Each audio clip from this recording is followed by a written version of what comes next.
ये रहा नागिन सीजन 2 एपिसोड 66। मोनी जेल में नागिन अवतार का और भी बड़ा डीप और इमोशनल एक्सप्लेनेशन पूरे ड्रामा और माइंड गेम्स के साथ। इस एपिसोड की शुरुआत ही एक शॉकिंग मोड से होती है।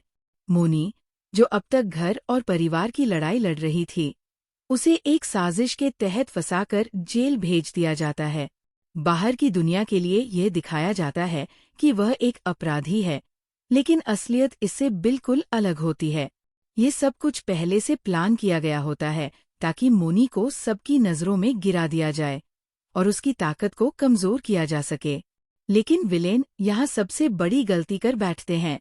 वे ये भूल जाते हैं कि मोनी एक साधारण लड़की नहीं बल्कि नागिन है। जेल का माहौल बहुत डार्क, डरावना और बेरहम दिखाया जाता है। गार्ड्स का व्यवहार, कैदियों की धमकियां और अकेलापन, सब कुछ मोनी को तोड़ने के लिए पर्याप्त है। लेकिन जैसे जैसे रात गहरी होती जाती है, वैसे वैसे मोनी के अंदर की नागिन जागने लगती है। एक सीन में दिखाया जाता है कि कैसे जब एक कैदी मोनी को डराने की कोशिश करती है, तो मोनी की आंखें बदल जाती है। उसका चेहरा शांत, लेकिन नजरें जहर से भरी हुई।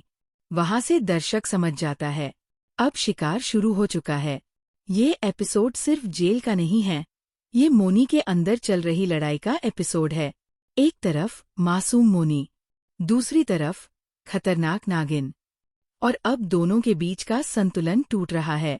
इसी बीच बाहर की दुनिया में रॉकी या उसका प्रेमी परेशान है। उसे बार बार मोनी की याद आती है। उसे अंदर से महसूस होता है कि मोनी के साथ कुछ बहुत गलत हुआ है। वह उसे अपराधी मानने को तैयार नहीं होता, और यही उसकी सबसे बड़ी ताकत बनती है। इधर विलेन बहुत खुश होते हैं कि मोनी जेल में है। उन्हें लगता है कि अब उनका रास्ता साफ है। वे आगे की बड़ी साजिशों की प्लानिंग करने लगते हैं, जैसे मोनी की जी